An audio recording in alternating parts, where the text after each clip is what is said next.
Welcome to Beyond the Frontline podcast, where your hosts, U.S. Air Force veterans Donna Hoffmeyer and Jay Johnson, will help you transition from the front line to the home front. Listen every other Wednesday as they will bring great conversations, resources, tips, and feel-good stories that will resonate and relate. Now, here's your hosts, Donna Hoffmeyer and Jay Johnson. Welcome back, everybody, to another episode of Beyond the Front Lines. I'm one of your co-hosts, Jay Johnson, and as always, I am thankful for our parent company coming home well. And I'm in studio with a couple amazing individuals, but I'm not going to introduce our guest. I'm going to allow that to the one you've come accustomed to, the one that banters me, the one that gives me grief, and the one that has fun at my expense, which I welcome. I tend to tee it up for her, the one and only Miss Donna Hoffmeyer. Donna, what's going on? You know you love it. I didn't deny it, did I? No, and I know that your girlfriend thinks it keeps you in line too, so she welcomes it too. Yeah, I get it from all friends. It's true, Donna. It's all good. I'm good. It makes me feel loved. Well, you get plenty of love, trust me. I do. I do. You are well loved, so I'm not lacking for love. What are you doing? Like, you always ask me, and it's the same story. I'm like, I'm running around after kids, and I got that kid here and this kid there. Like, I mean, my kids are just everywhere. So, like, that's what I do with my life. I do podcasts, I run around like an idiot, and I chase kids. What are you doing?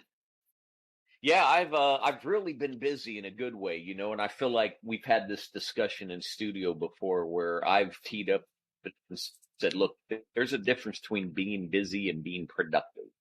And the busyness I am doing right now is all productive. So I love that, actually. I'm very thankful for that. I'm also looking forward to the Thanksgiving holidays so I can maybe catch up on a couple hours of sleep. Oh, yeah. Just wrapped up a 2-day conference, Donna, one that you normally are in the room on, but I just wrapped another executive transition assistance program. Our senior leaders from yesterday, I had all the branches in the room. Oh, okay. Well, I maybe should caveat. I didn't have Coasties and I didn't have Space Force, but I had Navy men, women, Marines, Army, Air Force. It was a really productive 2 days. And then now I'm catching up with all my coaching plans.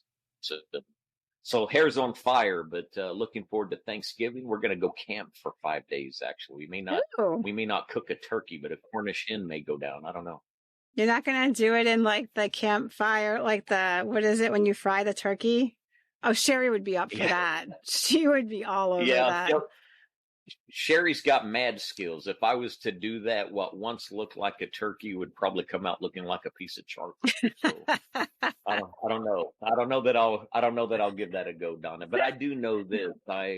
It's good to be back with you in this time and space, and I'm really excited for the guest today and the knowledge, wisdom, me too. Perspective, that he's going to bring. It's good. So I have to tell the little backstory to it. So I was talking with our executive director, Cindy, and we're working on this radio stream that's starting up next year, like 2024. It's coming. And I'm learning all kinds of things that I never thought I would learn because I'm a nurse and we don't do this stuff. And here I am. And so, we just started talking about podcasts, and I had gone to a book event, right? So I went to speak at this book event I got invited to. There were 6 authors there, and one of them was General Flowers. And General Flowers, retired 2-star Air Force. He is the longest serving veteran in the military, 46 years. Wow. And a really neat guy. And he really was I call him like the Dolly Parton of the military, not for his singing, but for his rags to riches stories. And where he started literally like in a shack, and then he worked all his way up to 2-star. So he's pretty much like, look, if I can do it, then like anybody can do it. I had every odds against me. Anyways, he makes this comment about this coalition starting. And I'm not really going to speak to it because I'm going to find out more later. Him and I are meeting. But he was talking about this coalition to help reduce suicide. And it's a big one. And, of course, caught my attention. And then after we all speak, and then we have break time, and I go over and talk with him. And I said, I want to know more. anyway, so that happens. I leads to a conversation with Cindy. I'm telling her what's going on. And she went, "Oh, you should talk to Dr. Mark Russells." And I went, Oh, "I should. Why should I?" And then she starts telling me a little bit of his backstory. She's like, "But you want me to connect you?" I'm like, "Heck yeah." So I that's amazing. did. Mark and I had a very good, long discussion. And we connected on a level that I do not connect with very many people but with. And that level was really understanding I'm going to be frank, understanding the bullshit side of what was going on in military mental health. And I knew it from a coordinator nurse perspective, and intimately in that regard, where they shared a lot of what was going on. And I was watching it, and I was in the middle of liaisoning all the time and dealing with everything, Secretary of the Air Force level all the way down. And he dealt with it, which we're going to talk about, on his level as actually the psychologist, and then him going up and down the ladder and what had led him to, well, I'm going to let him tell the story, right? I'm not even going to get into it. So that is our cue to introduce him. So welcome, Dr. Mark Russell. How are you? Oh, I'm fine. Thank you. It's good to have you on the show. Thank you, Jay. It's a pleasure to be on the show with you all. And thanks for your service, right? Veterans Day is not far behind us, and Marine Corps birthday not far behind us, but right. Happy Veterans Day. Happy birthday, Marine Corps. Yep. He has a little of both of those behind him when you said Marines and Navy. So I'm going to read his little short bio, and trust me, it's very humble compared to all the stuff he's done. But Mark's a board certified clinical psychologist. He actually retired from the Navy in 2009 after 10 years as a Marine. He had listed in the Marine Corps, and 16 years as a Navy psychologist, and he deployed in support of the Iraq invasion. He became a military whistleblower, which is what we're going to talk about today, against military medicine to prevent a self-inflicted mental health crisis that's described in his book, Psychiatric Casualties, How and Why the Military Ignores the Full Cost of War. He is featured in his 2 documentary films, Thank You for Your Service and Stranger at Home, which is airing on PBS nationally on Veterans Day. And we're going to talk, I watched a little bit of Thank You for Your Service, and we'll talk about that a little later. So Mark, welcome, because I said you and I connected on a very, very unique level that I honestly don't have other people that have that aspect. And even you said, like, it's nice to have somebody that got it, that really gets that side. Yeah, it's not a big group who's trying to do battle. It's probably bigger than I'm aware of, but as far as in my little network, I haven't had that opportunity to talk and rub elbows with people who've gone through that. So yeah, it was good for me too. So I'm going to kind of like have you summarize kind of where you were, where you went, how you got in the military, how you got up to being a clinical psychologist, and just a brief summary of that. And then when you got into being a psychologist, what you started seeing. So. Okay. Well, how I got in the military, my father is a career Marine, spent 30 years in the Marine Corps, and was Korean War and a Vietnam War veteran. So a lot of my memories of childhood was my dad either coming or going from deployment. And we saw changes, and we moved around from bases to bases. And so that was my upbringing. And I swore all the way through my adolescence, I would never be a jarhead. I would never join the military, because my dad always would tease us about, what are we going to do? We get out of high school, and we're going to get this high and tight, etc. But so I tried baseball, was my first dream, and I went to college on a scholarship, and I was a big fish in a small pond in high school, and I got to a college level, and I was out of my league, so I left college and then drifted for a while at home until a Marine recruiter shows up, and then the lights went on, and then that started my career as an enlisted Marine. And what was interesting for me then is I saw, this was 1979, So it was the post-Vietnam era, and we saw a lot of veterans who, were in Vietnam, who stayed on active duty, and the drug abuse was rampant, alcohol, PTS, but back then that hadn't even been adopted yet. It was 1979 when I first came in, and so I saw firsthand, but didn't recognize what I was seeing. Like, okay, this is what was become known as PTSD.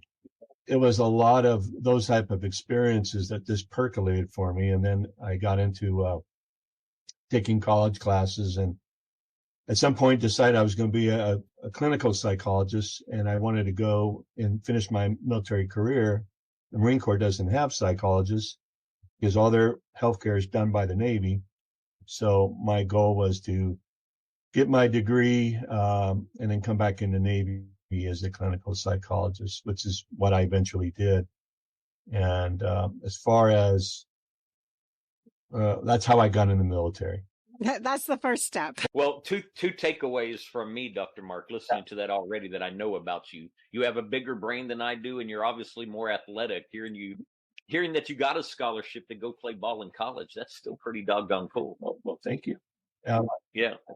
My heart and soul was to be a baseball player. And it was really, and the Marine recruiter got me in by saying, yeah, they have baseball in the Marine Corps. And I bought it. I bought that line. Pickup league on occasion when you're home. Yeah. Well, he's thinking probably softball, which they did have. Right. They ended up playing it. But, big ball from a little ball took me a while to get used to. I hear you. Dropping that, but yeah. That is awesome. So so you came in, started, to the Navy, you're now a psychologist. What are you watching and what is developing that eventually leads you to say, hell no, we got to do something different here? Well, okay. So that's a little bit of a longer story, but as far as when I got out of the Marine Corps and I went to graduate school, I did my dissertation on Vietnam veterans and why some developed PTSD and others did not. With the commonality, they all went to combat, and we measured combat exposure and trying to look at what were some variables. And that's when I started becoming aware of the history of war stress and combat stress, and different names it was called over the centuries and etc. And the theme that was picked up during my dissertation research was that the history of mental health in the military is one of learning these lessons of war trauma, and then forgetting these lessons after each war, and then having to reinvent the wheel, basically, because we have neglected these lessons from our predecessors, right? Mm-hmm. So that percolated for me until the time I had to go to war. And this is in 2002. We were a field hospital, and I was the head of neuropsychiatry at that time, and we were going to deploy in support of the Iraq invasion in 2003. And we went to Camp Pendleton for a medical triage exercise under battle simulations. So basically, they had bombs bursting, machine gun fire, and it looked like a Hollywood set where they had very realistic physical wounds that were emulated of all kinds, and it really got your heart pumping, right?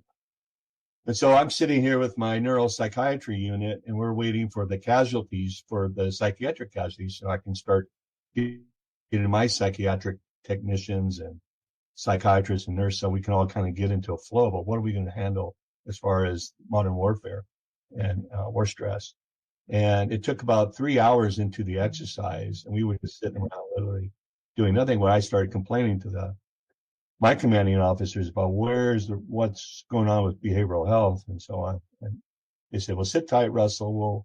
There'll be somebody coming your way soon. So an hour later, 4 hours into this realistic medical drama that was unfolding, we got our first and only psychiatric casualty.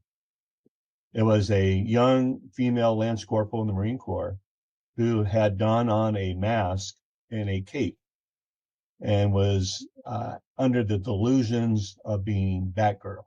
And that was our one and only practice for how do you deal with PTSD in the 21st century as we're about to go invade a country.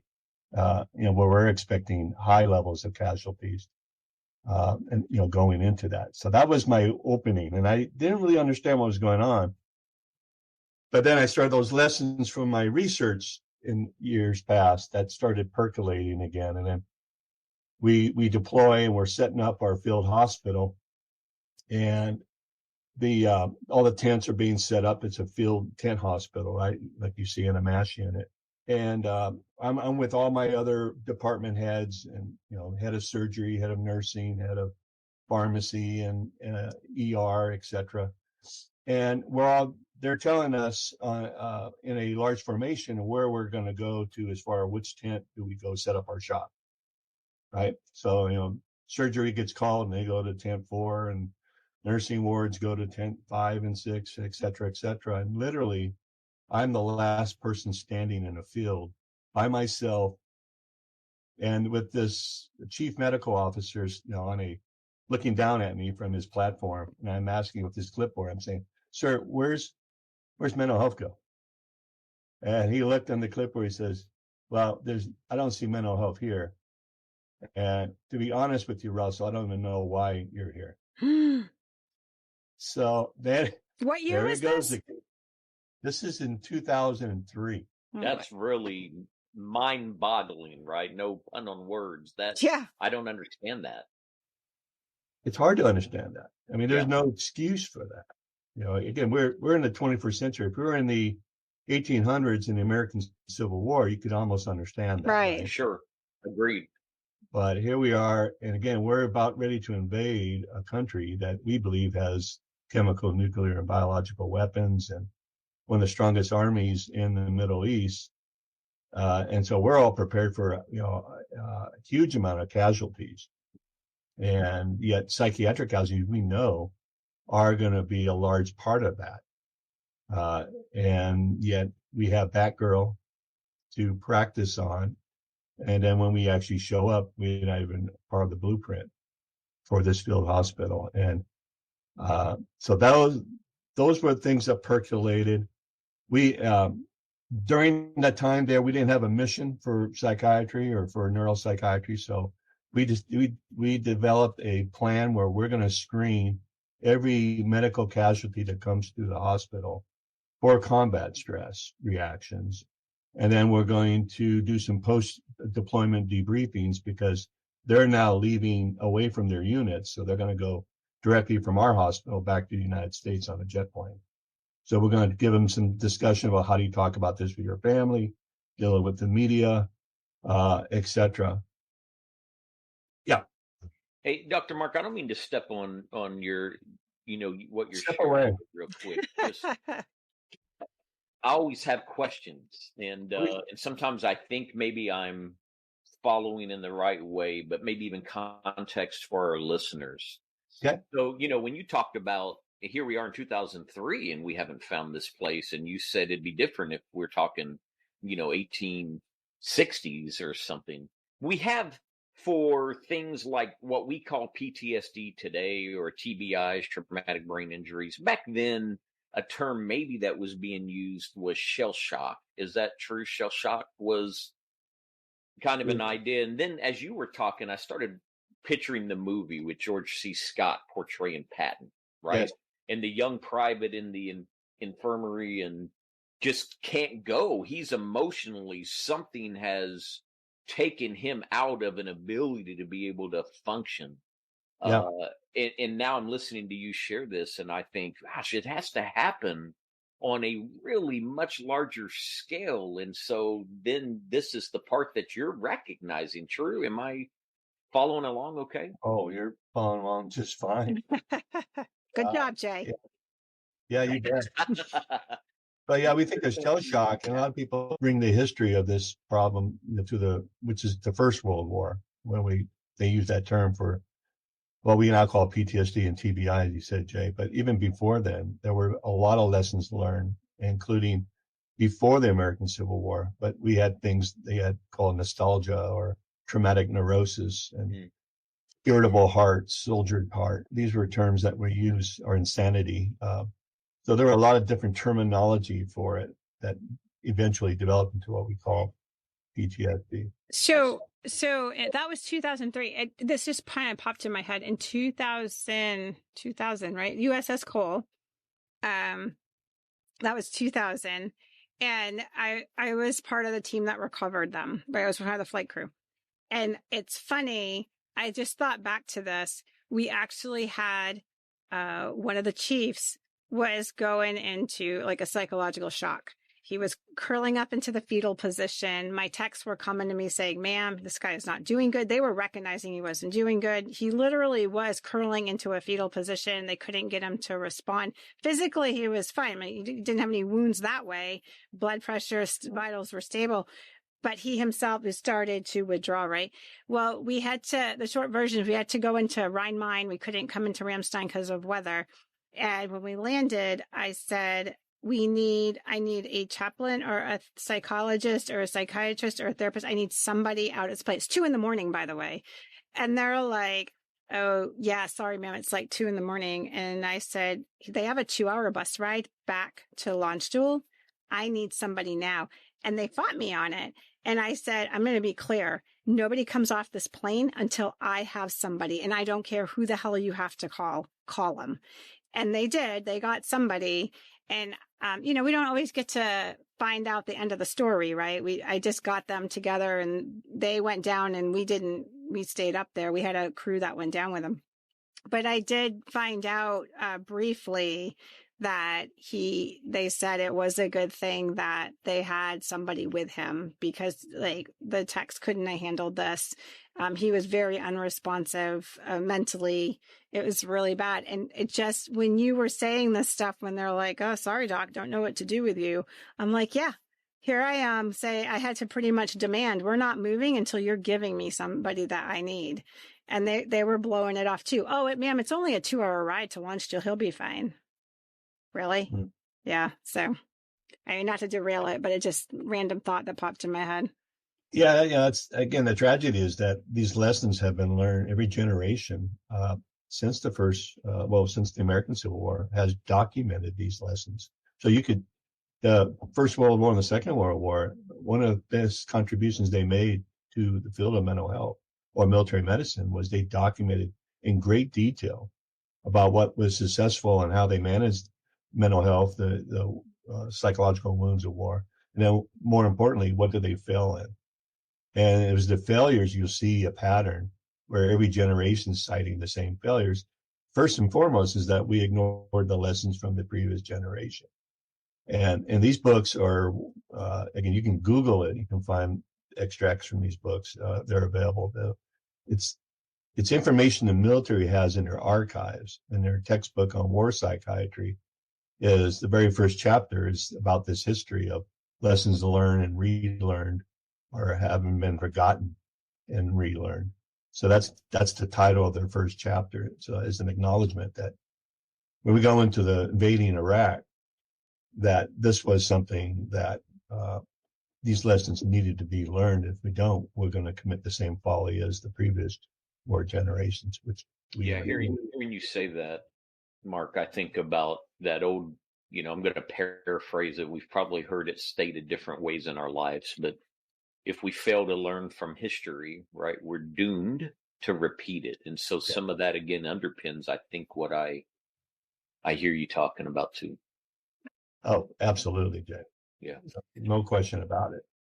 And the people who pay the price aren't the politicians, not the higher level brass. It's going to be, the grunts and their families and, the people who are doing the war fighting. Yeah, but do you know what's annoying about that?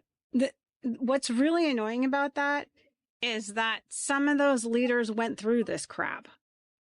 Yeah.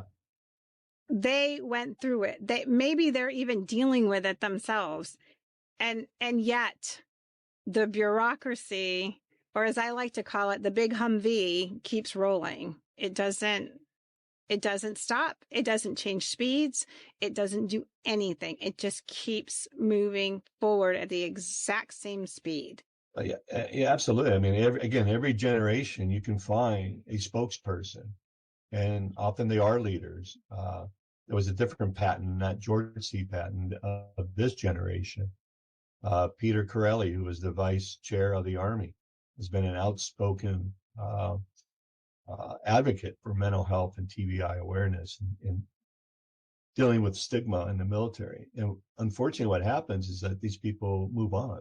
They retire, and so whatever programs they develop, whatever insights and progressiveness and how we're going to deal with mental health now on the same level we deal with physical health, all those well-intended intentions are forgotten, and those lessons are kind of left to the next generation to develop. Right. And reinvent and refigure out Yeah. so when you were seeing all this stuff, right? So now you're getting some experience, and your research and your reading and your knowledge and what you're seeing, and there's just sparks now, like, what the hell? What is it that's building? And what is it that led you to say, I'm blowing the whistle? Officially, I'm blowing the whistle. All right. Well, here we are back in, during the invasion of Iraq, and we're now seeing and we're screening every medical casualty that comes through who's conscious and whatnot for combat stress. We're identifying them early, so when they go back to Walter Reed or back to San Diego, that they have, somebody's identified they already need to be followed up with. So we screened, I think, about 2,000 people during the time I was there, and we identified at least 600-700 who clearly had, like what you described, Donna, a real severe traumatic stress reaction, right, to what they were going through. And then we did debriefings, and we did other things. We did some treatment, in this field hospital as well. And then we collected all this data, and then we had VIPs that came to the field hospital, and then our command wanted to kind of show off a little bit about, look, this is what we did, something that's innovative. It wasn't in the blueprints for psychiatric, how to manage psychiatric wounds of war, but this is what we did, and we think that this should be replicated. And so we did the dog and pony show, and the highest ranking psychiatrist in the military was a 3-star admiral. And he came by, and we gave them this dog and pony show, and he stands up and he says, well, very impressive work, gentlemen, ladies and gentlemen, but unfortunately it will all be forgotten and needs to be until the next war comes. And we're flabbergasted. This is the beginning of the Iraq invasion.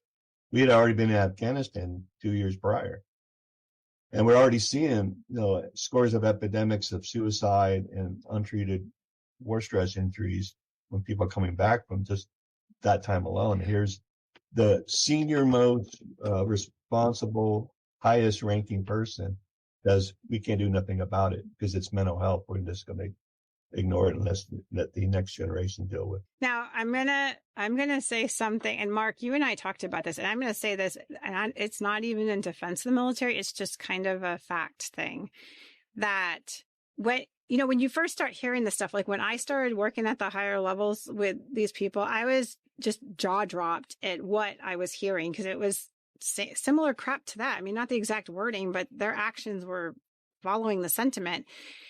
And one of the things that I've had to remind myself is, and this is not an excuse, and I am not giving the military an out on this, it's just that we are designed to go break and shoot things and defend our country. It is not built in by design on what to do with the broken assets. And even this far along, we still can't figure this out. We still can't figure, like, oh, I broke it.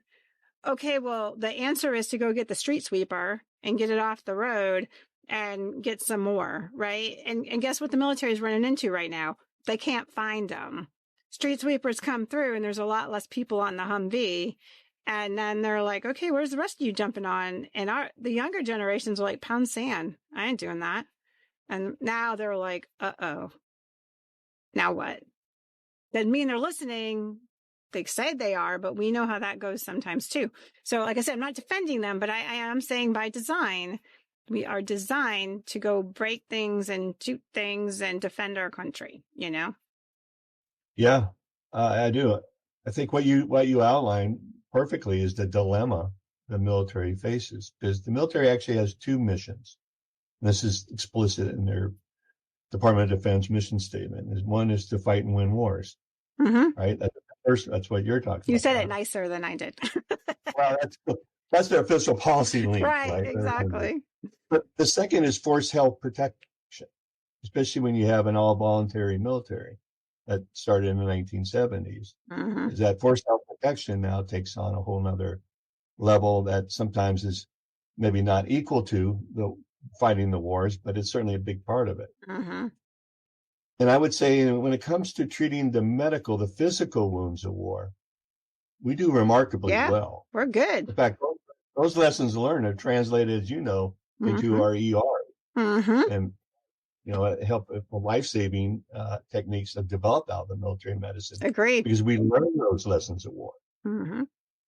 So if you can do that part of the force health protection, and we do an outstanding job in terms of dealing with burns and amputations and, very serious traumatic wounds, and then helping rehabilitate those people. But why don't we do that for the mental health? Right. So, we broke the brain. They don't know what to do with a broken brain. They're just like, oh, sorry about that. Like, oops.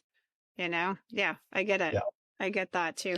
Well, look, I want to step in there real quick, though. It's kind of pertinent to times. I think date stamping this episode, which our listeners know, we, record these and then they slowly get released and out. So we try not to date stamp. But in the news right now, what's going on in the world are these random isolated attacks that are happening on positions all across Southwest Asia, right? And they're already reporting that military members have suffered some level of TBI from some of these events. So I'm way ahead, Dr. Mark. I don't mean to be. You'll be able to put a better, bow on this. I want to get back to your story, but maybe the work you've done and some of the things we're learning about right now, your actions, it seems to be we're getting it. Maybe I pray that to be true. Anyways, I'll turn back to you. I like that. Mark has the same smirk I do. You can talk, Mark. Go ahead. Please, Donna. No, I mean that's Jay. What you outlined was my whole mindset. Yes. I spent my 3 decades of my life in the military, and I grew up in a military environment, right? As I described earlier.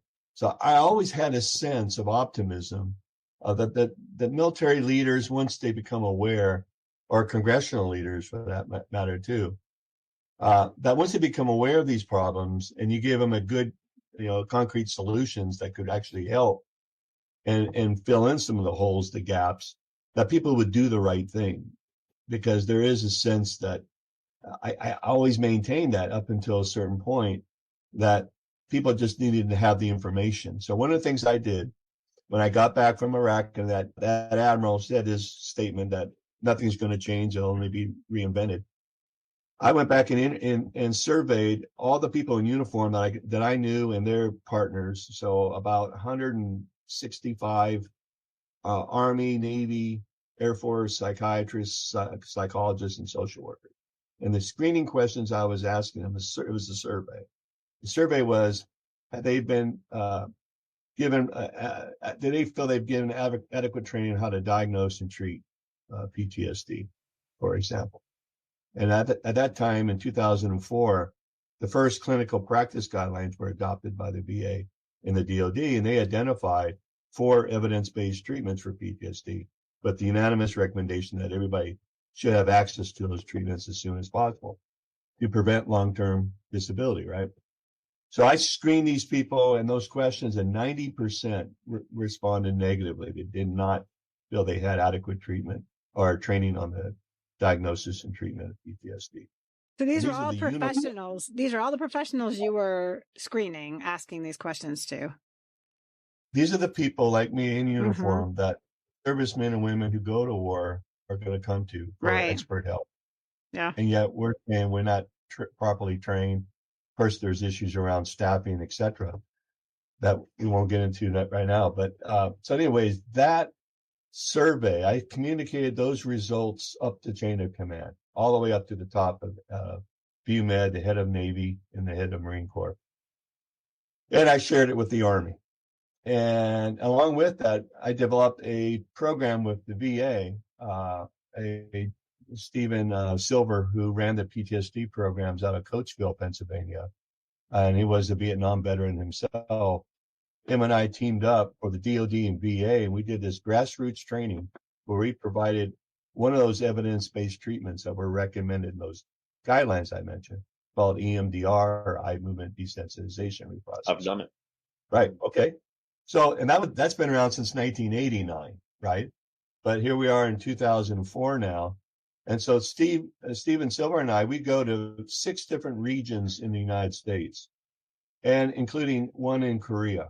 And we provide free training on this evidence base. It was a 4-day training. And we trained everybody, active duty, civilian contractors, VA personnel, whoever in that region wanted that training, we were giving it to them for free. Cost the government $0. And we collected data, like when they went back to their bases and their hospital and the garrisons, and they used this, we started collecting data on the effectiveness of using this treatment. And we got good data that shows that, in many cases, if we were not wounded, within 4 sessions of EMDR, your PTS, your depression symptoms, everything went bottomed out on average. And then if you were wounded in action, it would be 8 sessions. So we collected this data from every region we went to. We funneled that up to the highest levels of the Pentagon and in Congress. And we did these after action reports, right?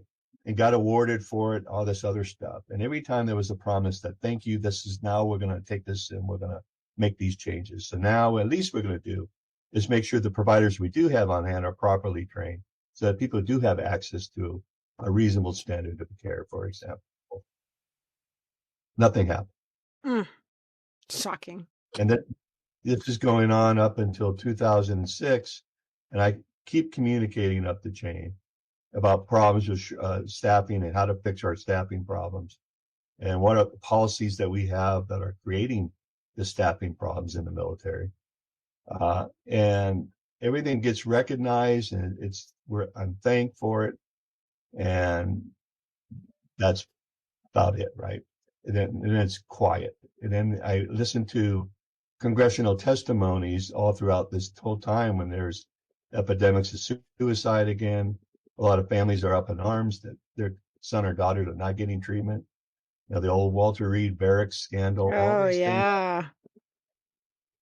And yet, when it comes to mental health, the official line was, everything's fine. We got the best mental health services ever available to our men and women in service. They're all getting access to care, and it's timely, and we've never done it better. And I'm seeing, and everybody I know is seeing quite the opposite. And that is what led me to speak out. And that's the beginning of what you had asked earlier, but how did I get to become a whistleblower? That was the genesis of that point. So when Dr. Mark, I've got just a quick question on that. Maybe this is going to come out organically anyways. We have inherent in this country built in what is defined or at least described as whistleblower protection. But so often the people who are brave enough as yourself to push back against the inequality, the things that we know are wrong and are just being to this, we hear that, well, it's nice in theory that we have these guidelines and laws in place to protect, but not always have, without going in, well, whatever detail you want to. How about this? Have you faced some pretty tough scrutiny, criticism, and endured some pretty tough things because you've been outspoken? Oh my gosh, Jay. Yes. And again, not alone by any stretch. It's more the norm for a military whistleblower than an outlier. But I will say this, like once I spoke out, it got picked up by the Stars and Stripes, the Armed Forces newspaper. I was in Japan at the time, and USA Today picked it up, and they ran a cover story on it. And it started getting picked up in different media in Congress. I was talking to Congress. So basically what happened, I got an email right after the USA Today article got published, and the subject line was Benedict Arnold. And it was from high headquarters about me needing to shut up and stay in my lane. Unbelievable. And at that point, I was a commander a senior ranking commander, and it was the top ranked commander for a command. And I'm doing these training programs. I'm doing special projects for an admiral and all this other stuff. Well, I went from the top ranking commander in order to get promoted. And in the military, you get 2 chances to get promoted, right? Right. And then after that, you fail to select, you get out. And I was going up for captain, and I went from being the top ranked commander to the lowest ranked commander, and both in 2 successive years. And that was as a result of my filing Department of Defense Inspector General complaint against the head of military medicine, who I knew at the time. Let me ask this. When you filed, right? Because we hear like, oh, people filed the whistleblowers. How does that happen? Like is there like a online form that you fill out, or like, how does that actually occur when you are now an official whistleblower? And do you get like a bodyguard or something, or like what comes with it?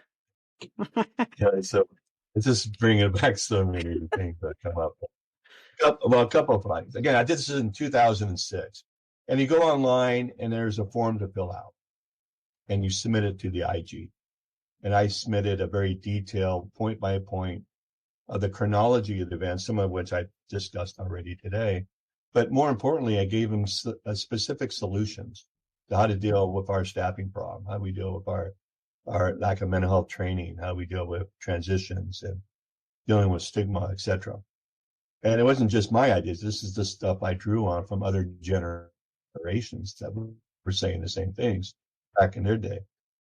So I submitted that to an IG via electronic, and you had the option of that keeping confidential between you and the IG. I maybe did something stupid, is that I didn't want the higher ups to be blindsided. And my intent wasn't to get anybody in trouble. It was to fix the problems.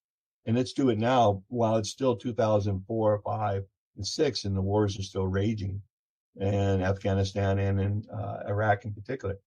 So I sent my copy of my IG complaint to all the heads of the military and congressional members. And that was my official step as a whistleblower, because I had to blow the lid, because I wanted them to be aware of it, but also that I wasn't going to just file an IG and go silently. So yes, in answer to your comment, Jay, there was reprisal without a doubt. Yeah. And I can go more into that, but it was, as I mentioned in the films, for me, it was a moral choice of sitting back, preserving my career, but being complicit in a crisis that was, killing tens of thousands of people, or speak up and risk. At that time, I was threatened with court martial. I was, sure. Different punishments. I say this with all endearment. You modeled what integrity is, not what it's described as, what it is, right? Doing the right thing, regardless of outcome.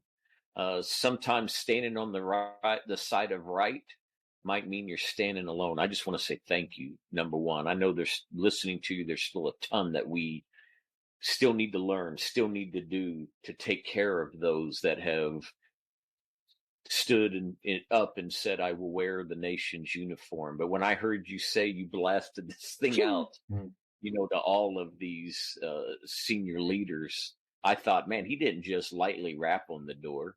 He didn't ring the doorbell. He walked in and started beating a trash can lid right in their presence, But look, I'm serious when I say this, Dr. Mark. Unbelievable. Thank you. Right? Because when you said I didn't want to be complicit is the word I think you used. By no means were you. You drew the right attention in that time and space anyways. You weren't a whistleblower. You were a whistle bomber. You took it to a whole new level there. Like, I'm sure the whistleblower program was like, oh, Lord. Yeah. But, literally, I communicated at least 50 different emails and point papers up and down the chain before I got to that point. So it was really out of exasperation. Yeah. Sure. And at the time, I'm at a rural base on a Marine base in Japan, rural Japan, Iwakuni. I was the only psychologist, the only credentialed mental health provider on that base for 6,000 Marines who are all coming back from the sandpit directly to Japan. And I covered 3 other bases, and I was on page watch 24/7. And something had to give. And that's what, again, led me out of desperation to become a whistle bomber, as you call it, Don. We were reaching a point where it was catastrophic. The suicides, the domestic abuse, the just the people's health being ruined, and people crying in my office that they wanted to come back and see me. I couldn't see them for 3 months because that was the waiting list, the backlog that was created. And this is not unique to Iwakuni. It was in every base. Every location was struggling with how do we manage this mental health crisis that all the upper echelons were refusing to acknowledge that even existed. Sometimes the passage of time heals, right? And with the issue we're talking about, maybe not so much, but at some point your career culminated, your official service in uniform. Are you viewed differently today with looking back and in the communities with what you raised and the reasons you did it, or is there still this a little bit of a scarlet letter, Dr. Mark? I don't know any other way to say it. Are you a little bit of an outlier that people are like, I don't know how to take that? Yeah, I think it's like the military dilemma. I think it's mixed. I've gotten a lot of emails and communications with people who were appreciative of my speaking out, especially in uniform, not waiting till I retire, then speak out, which you see a lot of in our generals and admirals. But I still get a lot of the other side too, that I'm a Benedict Arnold, that I aired out the laundry. What a shame. And embarrassed the military, that that I was unbecoming of an officer because of my speaking out. You were exactly what an officer should have been. Yeah. There's just not enough of them. I mean, that's yes, in that light. True. Yeah. But that's why, Donna. Yeah, I know. Is that the reprisal, as Jay commented on, is real, and it's almost universal. And it's very rare you're going to be applauded. Initially, I was given awards. I was given a meritorious service medal for all the work I was doing to proactively deal with mental health. But that was when I was working within the chain of command. But when the chain of command was failing and was non-responsive, and Congress was not responsive to deal with this problem, even ask about the problem, that was it. Well, yeah. And I'll tell you something, Mark. You had said when we talked, you had said, and I had actually made a comment, and you're like, "Yep, this is what's going to happen." Is that, we just came back from Afghanistan. Well, not just. It's been a couple of years, right? We just got pulled out, and now they're all home, and there's not the perception. Oh, well, there's no ongoing crisis now. I mean, they're all home. We're not still sending them back, and I'm like, right, yeah. Now they got time to think. And nobody falls apart in the middle of a crisis. Everybody is getting their shit done because that is how we are trained. We are going to get it done. Mission's going to come first. We're going to fall apart 6 months, 8 months, a year later, and we're not going to understand what the hell's going on and why.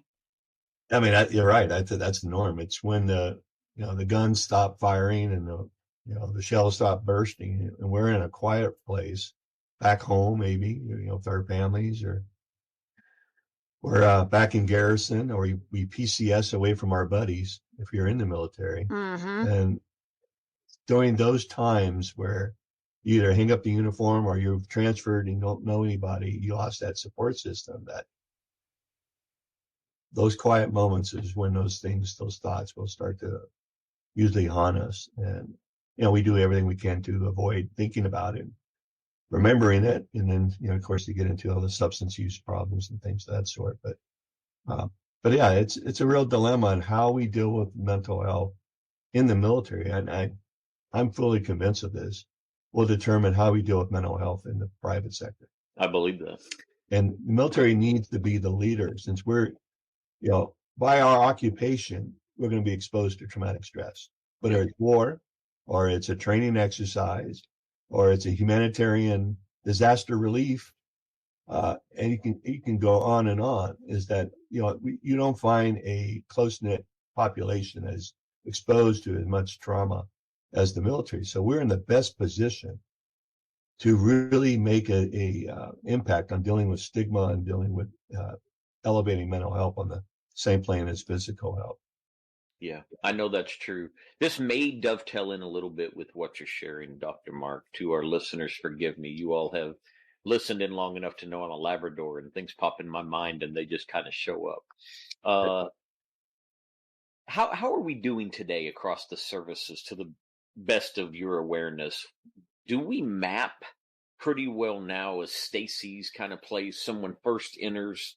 Do we do anything, a look at the brain in any kind of way, and then use that in comparison after they've been on duty in service for a while and have endured some different things? Well, Jay, short answer is not so much. Okay. Yeah. We have re-entered what I call the national reset in studying these cyclical generational crises. We're in a national reset phase where we're out of a shooting war, and generally speaking, and memory starts to fade, the money starts to be pulled back from all these PTS programs. And what you're describing is trying to get a good baseline of people's brain functioning and their psychological functioning.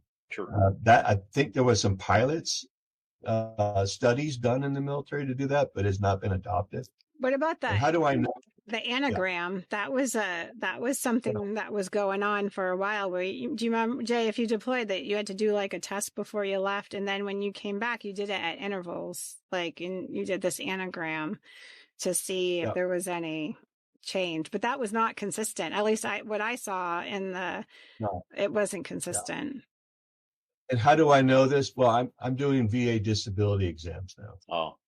And so I'm seeing people who are still on active duty and those who just got out. And I look through their service records as part of that evaluation. I see some of those ANAMs that you're talking about, Donna, but it's hit or miss. It's more miss than hit. Mm-hmm. And generally speaking, when I talk to people about the mental health stigma in today's military and the barriers to getting mental health services, they haven't moved an inch. In fact, if anything, it's gotten worse because a lot of the resources and programs have dried up. Funding and so on. I'll give the military a little bit. When I was leaving, I was sitting on these invisible wound working groups of sorts, and one of the things. So Mark, you are probably a little more versed. You probably saw this, but the special forces, and they've been doing this a while, where they have embedded pretty much everything. So they have their own embedded doctor, they have their own embedded therapist or psychologist or whomever. They embed a lot of the medical care right there. Why? Because they know, and research has shown, the earlier the intervention, the better the outcome. And when you're investing $1 million+ into a person, you want to get every drop that you can out of them. It's not because they overly care. It's because they need their asset, and that was an expensive asset. So we're going to bed everybody, give them that early intervention, and they last longer, right? That is happening, right? So when I was leaving, they were talking about, and they were starting to embed them into the, I guess I would call them special forces, like your CE groups, your CRGs, your pararescue men, those guys they were doing that with them. They were starting, and I'm ever hopeful, because I am sadly some really wacky idealist, that they will continue to embed across the board. The problem is, and Mark, you probably know this much better than me, but from my experience, mental health in general can handle, and I'm talking military mental health, can handle within its system garden variety anxiety, depression, PTSD, acute acute break, like a one-time deal where you might have had a acute psychotic break, like a breakdown, I guess. They can handle that. And I say lower level because I'm not trying to compare somebody's trauma to somebody else's, but I'm just saying that those levels, and as soon as you have to go up in care and you have to get into inpatient, partial hospitalization, intensive outpatient, they don't have it. They do not. You have to refer out for everything. And due to lots of limitations, because I know that there are people that care in that mental health community, they can't keep an eye on everybody. So they go out of the system and they're getting care and they can't keep close eyes. I did that. I was eyeballs. I was the one that was liaisoning back and forth. And so they are not able to do what they really need to do, even though they know this knowledge. They know the earlier the intervention, but they don't have the resources to accomplish it. When I went through the system just to see what was happening, I had a situation. I said, I'm going to go try this out. I was offered drugs before I was offered talk therapy. And I kid you not, the person talking to me said, "Oh, you're here for talk therapy?" I said, "Well, yeah, I just kind of want to work this out." "Well, we don't have an appointment for 2 months. This is 4 years ago, by the way. "We don't have an appointment for like 2 months, but I can give you meds in the meantime." That's what we got. Mm-hmm. Yeah. And it's not just the military, it's the VA system as well. Mm-hmm. Meds becomes the kind of primary and sometimes the only intervention because of as you said, the lack of resources. It's not just the lack of resources, but it's also the policies around what the military views is its mission in terms of, do we treat PTSD? We create the lack of resources. Definitive care. Yeah. Where we can get,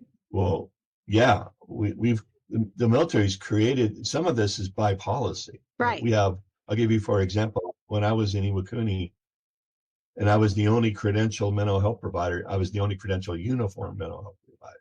On that base were 6 other licensed mental health professionals who were forbidden by instruction to provide treatment for anyone with depression or PTSD. They can only do what they call B codes, which is like relational problems or occupational problem. So there's an instruction that handicaps about a third of the mental health force in the military that prevents you from providing. So you have greater access, you have greater numbers of people. It's utilizing people you do have, but we're not even doing that just because the policies are in place right now. I could open a can of worms, but I'm not going to, because yes, I have so many thoughts on that, but it would be another entire podcast. And so I'm going to be professional and not say a word. So it does fire me up. It gets me going, but I'm going to ask this. So after you did the whistleblowing, I mean, I think we know the answer, but I'm going to ask it anyway. What was this outcome? Like, what happened after you blow? Do they like close the case after 90 days, or do they say, "Thank you for your service, get out"? And what do they do? I mean, well, see, at that time I was a commander, so I could choose when I was ready to retire. I could stay on even though I didn't select, right, to the next level. So I stayed on for a little bit, and I wanted to, with the understanding that I had more leverage being on active duty than if I was civilian. Right. So if I could make some changes, people would be interested in hearing what I had to say. I'd have more a chance of that being the case if I was in uniform. So I did stay on, but one of the immediate effects of my DOD IG complaint was a DOD task force that Senator Boxer created out of Congress, which was a DOD task force on mental health. And they studied these problems that I was raising for about 2 years, and they published for about a year, I should say, and they published their results in 2007. And basically, if you ever look at the DOD task force for mental health, it was 99 recommendations, and they're pretty much identical to the things that I was communicating up and down the chain, but also from every generation that has written up these lessons learned. It was the same types of issues and problems and recommended solutions. So there was nothing new, but instead of the DOD being reprimanded or, how does this fly in the face of congressional testimony just a month before that said everything was fine? And now the DOD task force says we don't even have resources to provide adequate mental health during peacetime. Mm-hmm. That was their final conclusive statement, let alone war. So that was one immediate outcome of the whistleblowing, was the DOD task force that was congressionally mandated. And I thought, okay, now the Congress has got this. They're going to really hold the military accountable for making changes. And unfortunately, it didn't happen. So I don't know what other impact that had other than, now I got out of the military and I've written some books and articles and got some documentaries, but I'm not a uniform now. I don't have the voice I used to have. Right. There's work to be done, right? There's work to be done, and in some small way, Dr. Mark, I'm glad you're still out there in big ways doing this. And I don't know if listeners to this podcast, one voice can make a difference, but many voices carry a heck of a lot more weight. And this is real, and there is greater need now, maybe than any other time before. And so I pray, I hope, I optimistically want this to rise to the level of attention where people take it seriously and we get the help and systems in place to provide the care that's so desperately needed. People need to hear and need to understand, even if it hasn't impacted them. And I will tell you that I don't know how many times I would be in scenarios where I'd be fighting a commander, some ridiculous thoughts in their head, and they would tell me that our program was military welfare and all these horrible things that they would say. And then they got into a situation, medical, mental health, whatever it is. And then I get another phone call. Hoffmeyer, can we talk? Uh-huh. And the tone's totally different. And all of a sudden they're very meek. And then they're going through it and they're like, oh, I get it. I'm like, but you wouldn't believe us when we're telling you. You had to make sure you got into that situation first. And now all of a sudden you're seeing lights and angels. Well, that's super awesome. Thank you. Believe the people. You know what, Donna? Go for it. Donna, you and I've talked about this a little bit in the past, probably even on one of our previous episodes, is are there shysters in the world? Are there people that are trying to get by on others, right? Yes. Yeah. I just tend to, and I think you too, you and Dr. Mark, I bet feel the same way. I believe that is a very, very, very small piece of the fabric of our society. I think the vast majority of men and women are noble, well-intended, truthful, and all they want, right, is to be fairly or rightly heard and fairly represented and cared for. Mm-hmm. And so, when I hear you talk about that, somebody that believes it was a welfare program, and this is a crisis almost, if not a crisis, right? Dr. Mark, you're probably in the best position to say what it is. Oh, it's a crisis. And again, what affects the military is going to affect broader society. So True. Correct. So, now, you made this comment that you're like, I'm not really effective out as I was in. And I do sort of understand that, but I actually kind of don't agree with the statement. And the reason why is because when I was in, I kept getting my hands tied by bureaucracy all the time. I don't know how many times our JAGs threatened me. Don't you go talk to outside lawyers. Don't you go help them with, I got threatened all the time with that. They would have like little in-services on what, how it works. And they would know me and they'd be like, Donna, don't. I'm like, what? I wasn't running out to lawyers. It was just, they knew my mindset was like, this is crap. And if somebody, sometimes you need maybe a lawyer, maybe media to go do that, right? So that segues me into what you did, which was you wrote the book and Psychological Casualties. You have the documentary, Thank You for Your Service. You have another one coming out, Strangers at Home. I encourage the audience to watch them. Now, I am going to say this. If you are struggling with mental health, you either A, go watch it with your therapist or talk to them about it first, or with somebody you know, or at a time that you are feeling in a good place. Because these are not your, oh, let's talk mental health and you got your annual training. It's not that. This is real. I've watched the beginning of Thank You for Your Service. And I kind of joked with Mark. I'm like, whoo, I was tensing up in it because it brought back my fight. And it brought back the things that I fought for. And I was already like tensing up. I was like, oh, Lord, I'm going to have to take a break. So if people are going to watch them, I encourage it. But I really encourage to make sure that, you're in a good place to see it. But you have to see all of it. You have to face the ugly because it's there and it is what it is and it's real life and it's not conspiracy theory. And I mean, I'm looking right at Mark and he does not look like somebody that's like crawled out from under a rock with all his ideas. He's not. He's researched. He's well educated. Was at the front lines. He saw this stuff. He saw people going through this.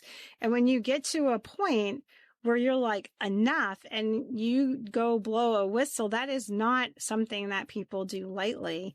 That's a whole other ball game. So, believe it. It is there. It is happening. It is your friends. It is your relatives. Believe what they're saying. Because I will tell you one thing that we are really good at in the military is masking. We are excellent at it.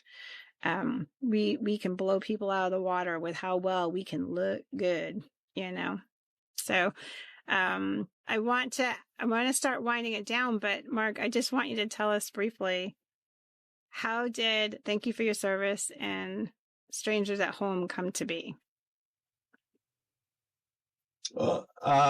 Thank you, Donna. Thank you for that. The films came about kind of indirectly that I was viewed as somebody who had some knowledge about how to treat PTSD in the military. And so different sets of producers were doing some documentary on PTSD and treatment and dealing with combat PTSD in particular. And then when they came and talked to me, then I shared with them some of my travels as I've shared with you all today. And that's when they decided to go a different direction in the films and really talk more about something that has never really been spoken about before, which is that we have these mental health crises in the military that are unfortunately often preventable, and it's self-inflicted because of the neglect and the stigma that we associate with mental health. And so that's how I got involved in those films, was more to portray the kind of inside story about what are the mental health policies and the bureaucracy that prevents us from effectively dealing with war stress injuries. And so that's kind of how I got involved with that. And I personally think that is actually going to have a bigger impact.